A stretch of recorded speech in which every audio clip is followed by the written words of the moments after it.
Emmanuel Macron a prévu de multiplier par 3 les éoliennes d'ici 10 ans, mais cette ambition se heurte à la fronde de beaucoup de riverains qui mettent en avant les nombreuses nuisances provoquées par cette électricité. En effet, il s'agit toujours du même projet éolien, et le Bourdiré a déjà voté en 2016 contre ce projet éolien. À l'horizon 2030, la production du parc éolien terrestre sera ainsi triplée. Mais les anti-éoliennes... Il s'agit toujours du même projet. Ce n'est pas nous qui le disons, c'est Inersis et sur son site du parc éolien des Vergers.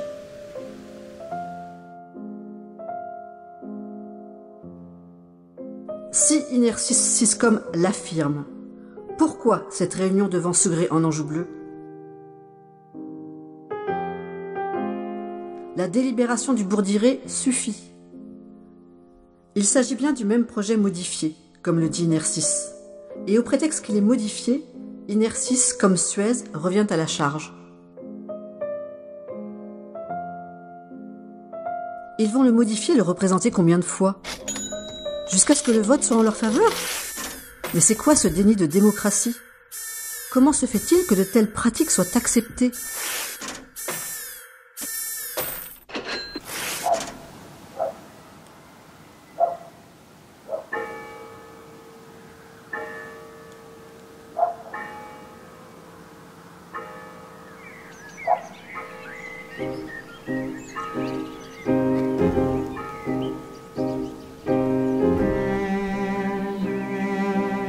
Je ne m'ennuie jamais. Je suis heureux, fixé à mon socle, le dos tourné au marquis d'Armaillé pour contempler mon château et les lueurs de l'aube qui l'embrasent. Ça change tous les jours. C'est la pierre de tuffeau qui fait ça. Elle change de couleur suivant la lumière.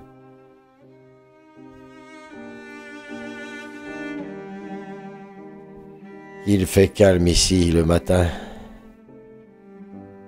Quel bonheur de s'éveiller dans un écrin de verdure, préservé et entretenu. Entouré de bonnes âmes, sensibles au charme du Bourdiré et prêtes à intervenir pour défendre un patrimoine sans cesse menacé par le temps qui passe, quand ce n'est pas par les hommes. J'ai entendu dire qu'ils revenaient à la charge avec leur projet éolien.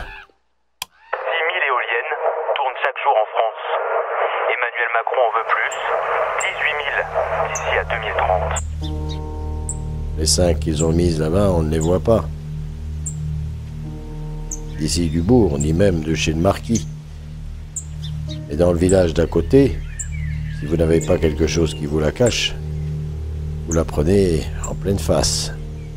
Et ce sont de véritables usines. Jusqu'à aujourd'hui, au Bourdiré, on a su préserver le paysage. Ou lui rendre un nouveau visage. Les propriétaires du château ont à leurs frais fait enlever les poteaux électriques et enterrer les câbles. Et cette société revient avec un projet complètement fou d'implantation de 4 éoliennes là-bas derrière, de 150 mètres de haut. C'est tellement absurde que ça pourrait être drôle si ce n'était aussi dramatique pour toute la région. Travailler sur les valeurs partagées pour pouvoir construire une politique stratégique. Et travailler sur les valeurs partagées, on a fait une enquête auprès des habitants pour savoir pourquoi ils aimaient leur village. Et puis pour ceux qui étaient récemment habitants, pourquoi ils avaient choisi la commune de Le Bourdiré pour y vivre. Qu'est-ce qui les avait séduits? Moi, c'est Johnny, j'ai 42 ans, je suis papa de 2 petites filles. J'habite Le Bourdiré, un charmant petit village dans les Pays de la Loire. Et je suis cuisinier depuis 20 ans. Et là, je me suis rapidement rendu compte que les valeurs que je cherchais, c'était ça, c'était le partage et la transmission, et de recuisiner aussi des produits frais et de saison. Donc j'ai commencé à faire les marchés, à aller voir les producteurs de la région, parce que j'avais vraiment ce désir et ce plaisir de recuisiner avec des bons produits. Tous étaient unanimes sur le pouvoir, le charme du petit village typique à la française. Et tous ont été unanimes sur le côté pittoresque, la valorisation du patrimoine bâti,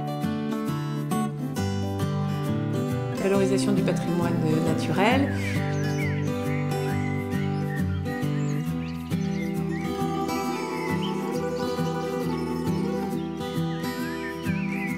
la beauté de la lecture paysagère. Donc on a décidé de le conforter, de le poser et de l'écrire. Et les axes stratégiques, c'était vraiment de valoriser, promouvoir les charmes et atouts patrimoniaux du village, et puis surtout de préserver, de contribuer activement à augmenter les retombées économiques pour faire vivre notre traiteur, notre boulanger, les épiciers, les associations qui étaient là et qu'il y ait une réelle activité économique qui s'installe. À chaque fois qu'ils font des événements, type un mariage, ça fait marcher non seulement un traiteur, un boulanger, derrière des fournisseurs, derrière eux, des prestataires de services, un artificier, un coiffeur, une esthéticienne, un jardinier, enfin tous ceux dont on peut faire appel en prestation de services quand on fait un événement. Donc ça, on l'a formalisé et on s'est servi du label des villes et villages fleuris, qui a une colonne vertébrale. Une colonne vertébrale qui nous permet d'une part de valoriser tout ce qui est patrimoine bâti, avec des actions pour valoriser le patrimoine naturel, fleurir, embellir, et puis une logique développement durable et éco-sensible du village. On est en zéro phyto, on a des zones de tonte différenciées, on fait de l'éco-pâturage avec des brebis d'un agriculteur qui vient amener ses brebis dans le village. On a fait des trouées végétales pour mettre en valeur notre patrimoine bâti et pour qu'on voit bien nos joyaux patrimoniaux que sont le château Alfred de Falloux et le château de la Douve. Et puis on a mis en valeur le lavoir, l'église, le pont du village. On cherche chaque année, à travers un plan d'action, de valoriser tout ça et de le faire en lien avec les habitants et en lien avec les associations.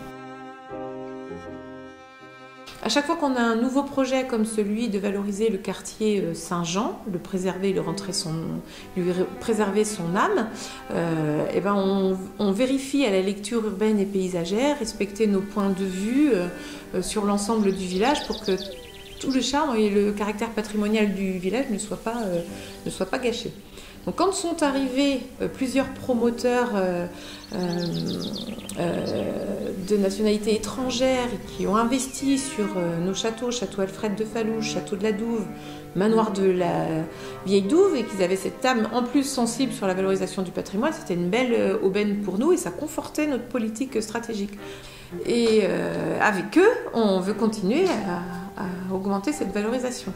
Donc là, on est en phase, en mois de novembre, de recevoir notre première fleur. On a été reçu par le département, on a eu un premier prix, déjà il y a 2 ans. Et l'étape, c'est d'aller beaucoup plus loin après, de concourir au label des villages de charme pour aller beaucoup plus loin et continuer cette émulation qu'on a co-créée en intelligence collective avec les habitants et les associations du village. Et puis d'un point de vue d'attractivité, le fait d'avoir ces porteurs de projets qui ont investi à tour de rôle entre 8 et 10 millions d'euros d'investissement, qui ont fait marcher l'artisanat local, favoriser les circuits courts et qui en plus nous promet une activité économique porteuse sur le long terme, avec des possibilités de recevoir des groupes qui restent là pendant 10 jours et qui rayonnent pour tout le territoire, qui consomment chez nos hébergeurs, qui vont voir des sites touristiques, pas qu'autour de Bourdiré, qui vont à la Mine Bleue, au domaine de la Petite Couère, qui vont à Chemillé-Changé, qui vont même jusqu'à Angers. Ça rayonne pour l'ensemble du département et bien plus.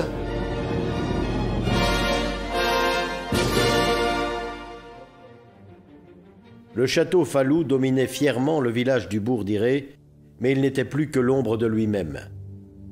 Il allait rejoindre la longue liste des châteaux qui ont disparu au XXe siècle en Anjou. La liste est longue, trop longue, étonnamment longue. Seul un miracle pouvait le sauver. Or, le miracle est arrivé, porté par 2 Californiens. David et William, amoureux de la France, de son patrimoine, de sa langue,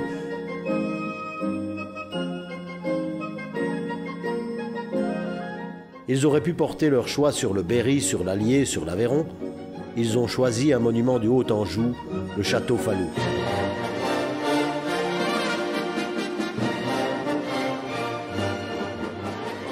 En 2016, un couple d'Américains achète pour 500 000 € une ruine, le château de Falloux, pour se lancer dans une immense rénovation. Les voici à pied d'œuvre. Tout est à refaire, y compris le gros œuvre, tant les dégâts sont importants. Qu'importe.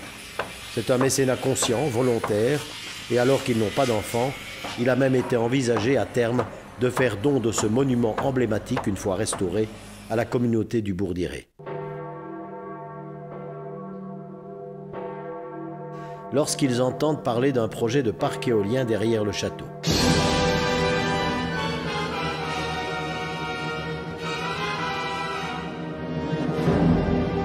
Elles sont vite rassurées par les responsables administratifs et politiques et le conseil municipal du Bourdiré se détermine contre le projet. Le château est inauguré en grande pompe. Ils sont faits citoyens d'honneur de la commune.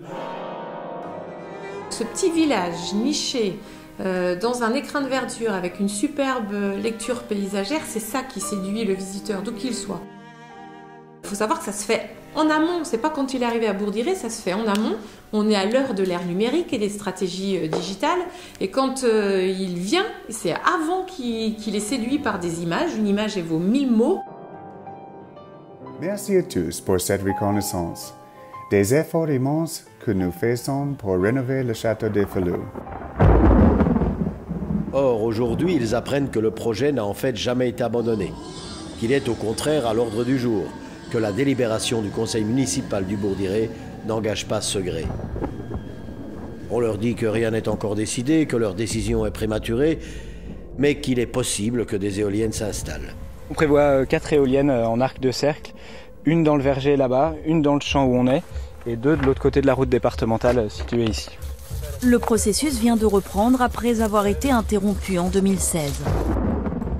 Si demain, sur des salons en France ou à l'international, on propose les mêmes visuels, on est sur quand même de la communication très visuelle aujourd'hui qui déclenche l'acte d'achat, on propose le même paysage flanqué de 4 éoliennes derrière, ça ne marche pas. Hein.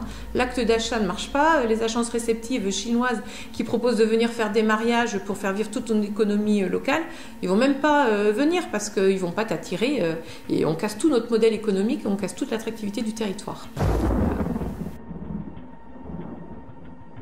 L'hypocrisie semble être le maître mot des décideurs politiques qu'ils rencontrent.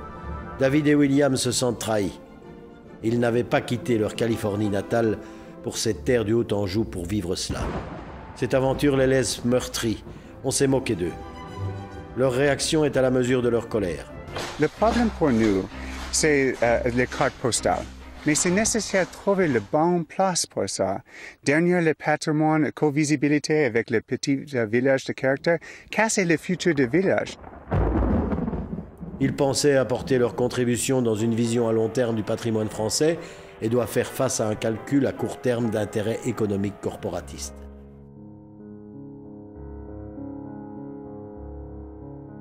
Ils crient à l'irresponsabilité des décideurs et à la trahison des politiques. Dégoûtés, ils s'en vont en bradant le château sur le marché immobilier.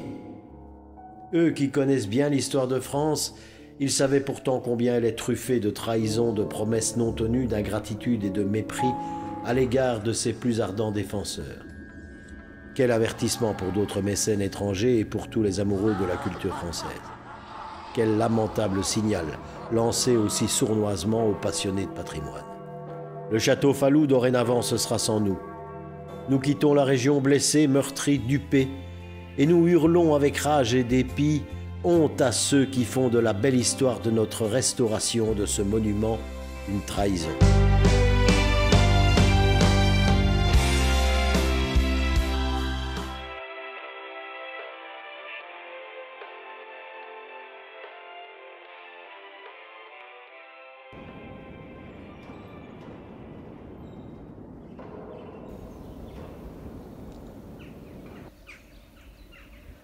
Il s'agit d'un nouveau projet? Très bien. Mais dans ce cas-là, qu'on nous dise. Où est le nouveau mât de mesure? Je ne le vois pas et personne ne l'a vu. Où sont les nouvelles mesures acoustiques? Parce qu'avec 4 éoliennes, ce n'est plus comme avec 3.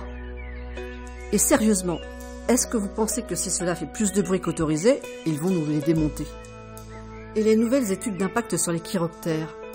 Sur le site internet, nous n'avons vu qu'une vague carte des cavités du Maine-et-Loire.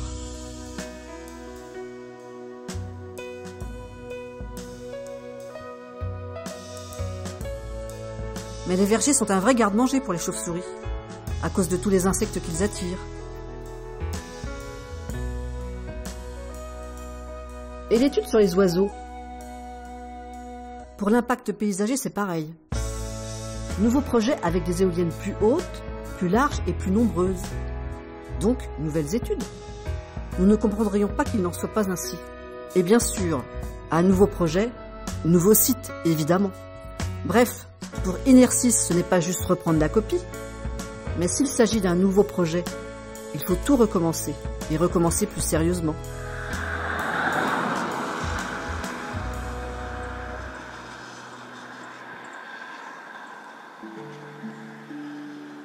Mais notre souci de mise en valeur du patrimoine architectural implique évidemment de ne pas accepter des solutions qui sont contradictoires.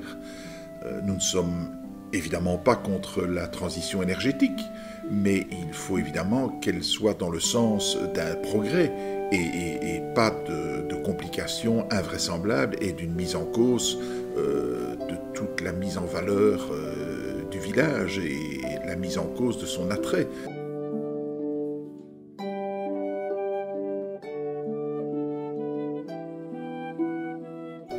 Le château d'Armaillé, dit la Douve, dispose d'une surface de 400 mètres carrés, bien orientée sur l'ancien manège, qui peut servir au placement de panneaux photovoltaïques. Il est à disposition.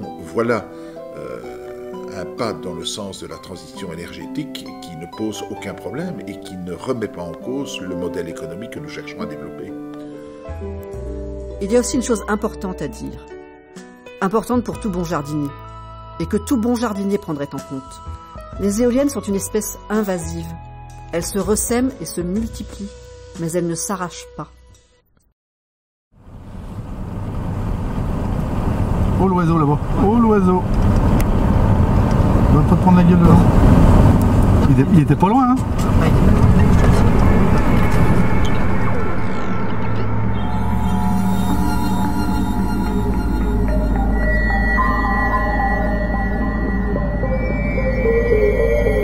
La colère, elle existe, elle est explosive, et je vous demande instamment de faire baisser cette pression.